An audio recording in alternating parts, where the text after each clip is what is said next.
आज के इस एपिसोड में हमने आपके लिए लाया है कोऑर्डिनेट ज्योमेट्री। जैसा कि आप जानते हैं कि कोऑर्डिनेट ज्योमेट्री से 6 मार्क्स के क्वेश्चंस पूछे जाते हैं और इस बार का जो पोर्शन है उसमें चूँकि 30% डिलीट कर दिया गया है, तो बाकी जो पोर्शन बचे हैं वो काफ़ी जो है सो ईजी हो चुके हैं। इसमें हमने 2 वीडियो इसको पहले भी दिया है और एक थर्ड वीडियो हम देने जा रहे हैं कोऑर्डिनेट ज्योमेट्री से, और ये हमारा लास्ट वीडियो होगा कोऑर्डिनेट ज्योमेट्री का।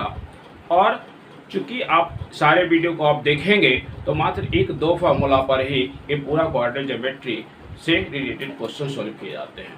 तो कहने का मतलब है कि ये चैप्टर्स आपके लिए बहुत ही ईजी है और इम्पॉर्टेंट भी है। यदि आप इन तीनों वीडियो को आसानी से ये देखते हैं और इससे रिलेटेड क्वेश्चन को सॉल्व करते हैं तो 6 मार्क्स समझिए कि आपका पक्का हो जाता है। तो सबसे पहले आप मार्क्स पर विशेष रूप से ध्यान देंगे और जो क्वेश्चंस हैं, जो इजी क्वेश्चंस हैं, उस क्वेश्चंस को पहले सॉल्व करेंगे। और ये आपको हम एक बार फिर बता देना चाह रहे हैं कि आप अच्छे मार्क्स लाने के लिए आप पहले 60% मार्क्स श्योर कर लीजिए। 60% के लिए जितने भी इजी क्वेश्चंस है, 1 मार्क्स के क्वेश्चंस, 2 मार्क्स के क्वेश्चंस, ये सारे इजी क्वेश्चंस को पहले सॉल्व कर लीजिए और एकदम परफेक्ट बन जाइए कि हमारा 60 मार्क्स एकदम निश्चित रूप से आना ही आना है। इसके बाद आगे के लिए 40 मार्क्स के लिए आप प्रयास कीजिए और इस तरह से यदि आप प्रयास करते हैं तो हम समझते हैं कि आप एबव 90% आप मार्क्स लाने में सक्षम हो जाएंगे। तो आइए हम देखते हैं कोऑर्डिनेट ज्योमेट्री का आपका थर्ड पार्ट। क्वेश्चन जैसा कि आप देख रहे हैं यहाँ पर क्वेश्चन नंबर है 1 यहाँ पर कि point PQRS divide the line segment joining the point A 1 2 and B 6 7 in 5 equal part. Find the coordinate of PQRS। ये ABC को PQRS जो है एक लाइन सेगमेंट AB को 5 इक्वल पार्ट में डिवाइड करता है। जैसा कि हमने यहाँ पर फिगर में आपको दिखाया है, AB एक पॉइंट है जिसमें कि PQRS यहाँ पर 5 इक्वल पार्ट 1 2 3 4 और 5 इक्वल पार्ट में डिवाइड किया है यहाँ पर।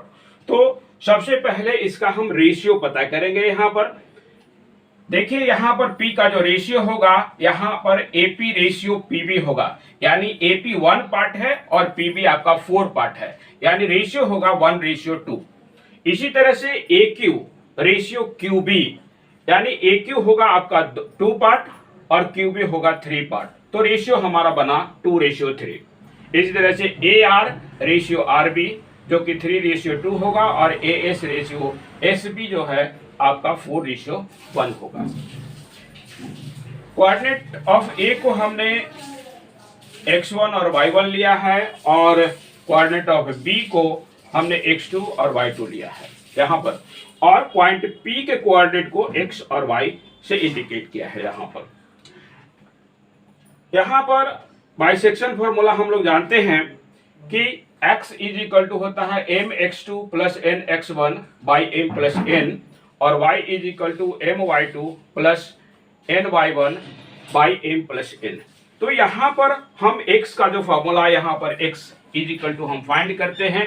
तो यहाँ देखेंगे m जैसा कि ये आपका m है और ये n है यहाँ पर, यानी m है यदि 1 तो यहाँ पर 1 से हम मल्टीप्लाई करेंगे x2 यहाँ पर 6 है तो 6 से मल्टीप्लाई करेंगे और यहाँ पर प्लस n है आपका 4 और 4 को हम मल्टीप्लाई करेंगे x1 यानी 1 से और डिवाइड करेंगे यहाँ पर m प्लस 1 यानी 1 प्लस 5 से यहाँ पर। तो अब देखिए यहाँ पर 6 को 1 से मल्टीप्लाई करते हैं तो आता है 6 और 4 को 1 से करते हैं तो 4 और ये बाई हो जाएगा यहाँ पर।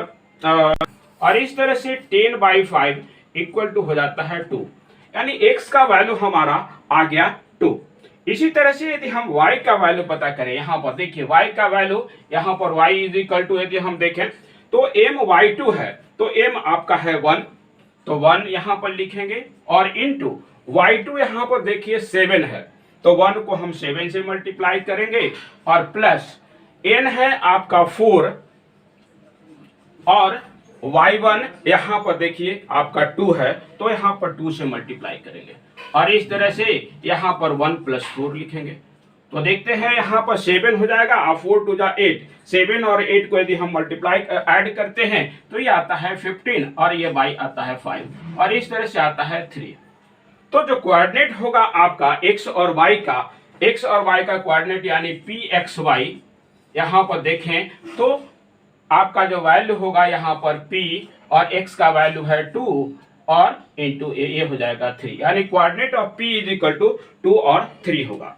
इसी तरह से यदि हम कोऑर्डिनेट ऑफ q को पता करें तो q को भी फिर यहाँ पर हम x और y, यहाँ पर इसको हम मिटा देते हैं, फिर यहाँ पर इसको भी हम x और y ले लेते हैं और कोऑर्डिनेट ऑफ p को जैसे हमने कोऑर्डिनेट ऑफ p के लिए हमने वैल्यू फाइंड किया उसी तरह से कोऑर्डिनेट ऑफ q के लिए फाइंड करेंगे, कोऑर्डिनेट ऑफ r के लिए फाइंड करेंगे और फिर s के लिए फाइंड करेंगे। तो जैसा हमने ये फाइंड किया है बिल्कुल इसी तरह सेम, केवल आपको इस क्वेश्चन में इस रेशियो को पता करना है कि इसका रेशियो क्या होगा। और जैसा कि हमने एक क्वेश्चन हमने बनाया है, यहाँ पर कोऑर्डिनेट ऑफ p को हमने फाइंड किया है, बिल्कुल इसी तरह से q और r a और s के कोऑर्डिनेट को हम फाइंड करेंगे। सेकेंड क्वेश्चन बिल्कुल ही इजी क्वेश्चन है, देख लीजिए एकदम। यहाँ पर if 2 and p is the mid point of line segment joining the point a है, कोऑर्डिनेट ऑफ a है आपका 6 और -5 है और कोऑर्डिनेट ऑफ b जो है तो -2 और 11 है। तो find the value of p। अब यहाँ पर हमने एक फिगर जो ड्रॉ किया है, यहाँ पर आप देख रहे हैं एक फिगर a और b लाइन सेगमेंट है जिसका कि कोऑर्डिनेट आपका 2 और p जो है, 2 और p जो है ये इस लाइन सेगमेंट AB को 2 इक्वल पार्ट में डिवाइड करता है, यानी ये मिड पॉइंट पर डिवाइड करता है। तो इस 2 और p को हमने x और y ले लिया है यहाँ पर, और a को x1 और y1 और b को x2 और y2 ले लिया है। तो मिड पॉइंट थ्योरम से चूंकि हम जानते हैं यहाँ पर कि x = x1 + x2 y2 और y = y1 + y2 y2। अब यहाँ पर हमें जो है सो p का वैल्यू फाइंड करना है। तो x का तो ऑलरेडी वैल्यू पहले से ही पता है कि इसका 2 है, तो जब हम y का वैल्यू पता करना है तो डायरेक्ट हम केवल y का वैल्यू पता करेंगे, यानी p का वैल्यू पता करेंगे। तो p यहाँ पर यानी p हो जाएगा आपका y1 + y2 y2, यानी y1 और प्लस y2 और y2। तो y1 आप यहाँ पर देख लीजिए, y1 यहाँ पर -5 है, यहाँ पर -5 हो गया और प्लस y2 है आपका 11 और y हम यहाँ पर 2 कर लेंगे और 11 से -5 को माइनस करेंगे तो यहाँ पर आ जाएगा 6 और 6/2 होगा यानी 3। तो यहाँ पर p हो जाएगा आपका 3 और यही आपका आंसर हुआ। तो बिल्कुल आसान था ये क्वेश्चन। नेक्स्ट क्वेश्चन यहाँ पर देखिए, ये बिल्कुल अलग तरह का क्वेश्चन है। यहाँ पर जो है सो रेशियो पता करना, in what ratio does the point 2 और 5 है, p का कोऑर्डिनेट है 2 और 5, divide the join of a है 8 2 और b है -6 और 9। ये बिल्कुल सेक्शन फार्मूला, जैसा कि सेक्शन फार्मूला पर हम लोग सोल्व करते आ रहे हैं, बिल्कुल उसी फार्मूला पर हम लोग इसको सोल्व करेंगे। लेकिन इस बात को हमेशा ध्यान रखना है कि जब कभी भी रेशियो फाइंड करना हो तो वहां पर रेशियो को आप k रेशियो 1 ले ले, k रेशियो 1 ले ले और वहां पर तब ये इस तरह से इसे फाइंड किया जा सकता है। तो यहाँ पर हमने फिगर या दिया है, यहाँ दिया है AB एक लाइन सेगमेंट है जिसका a का कोऑर्डिनेट को हमने x1 और y1 लिया है, b के कोऑर्डिनेट को x2 और y2 लिया है और p को x और y लिया है। रेशियो का यहाँ पर लिया है k रेशियो 1। तो यहाँ पर आप लिख दे कि let p25 divides AB in k ratio 1। तो यहाँ पर k ratio 1 divide AB into k ratio 1 यहाँ पर हमने k रेशियो 1 में डिवाइड किया है। यहाँ पर अब बाइसेक्शन फार्मूला यहाँ पर x = mx2 + nx1 m + n यहाँ पर देंगे और y ये फार्मूला है जैसा कि हम लोग जानते हैं। तो यहाँ पर पहले अब यहाँ पर देखिए x के स्थान पर यहाँ पर 2 है तो हम यहाँ लिखेंगे 2 = m के स्थान पर यहाँ पर k है तो यहाँ पर k लिखेंगे। x2 देखिए यहाँ पर माइनस है 6 प्लस n के स्थान पर 1 है और इंटू x1 है यहाँ पर 8 और y जो है यहाँ पर m प्लस n यानी k प्लस 1। और इस तरह से हम यहाँ पर क्रॉस मल्टीप्लाई यदि करते हैं तो यहाँ देखिए 2 इंटू के प्लस 1 हो जाएगा और इक्वल टू हो जाएगा यहाँ पर माइनस 6k और प्लस 8। अब यहाँ पर इसे जब हम मल्टीप्लाई कर लेते हैं यहाँ पर तो देखिए यहाँ पर 2k और प्लस 2 हो जाएगा इक्वल टू माइनस 6k और प्लस 8। अब k को हम एक साइड ले लेंगे और k को एक तरफ ले लेंगे और नंबर्स को हम दूसरी तरफ ले जाएंगे यहाँ पर। तो यहाँ पर 2k है और यहाँ पर 6k है, माइनस है तो इसको हम इस तरफ लाते हैं तो 2k हो जाएगा और प्लस 6k हो जाएगा इक्वल टू 8 माइनस 2 हो जाएगा। और इस तरह से 8k इक्वल टू हो जाएगा 6। तो k इज इक्वल टू कितना हो जाएगा 6/8 यानी 3/4। तो 3/4 चूंकि हमारा k का वैल्यू आ गया इसलिए हमको अब y से इसका वैल्यू निकालने की जरूरत नहीं पड़ेगी। तो यहाँ पर हम डायरेक्ट लिख देंगे कि रिक्वायर्ड रेशियो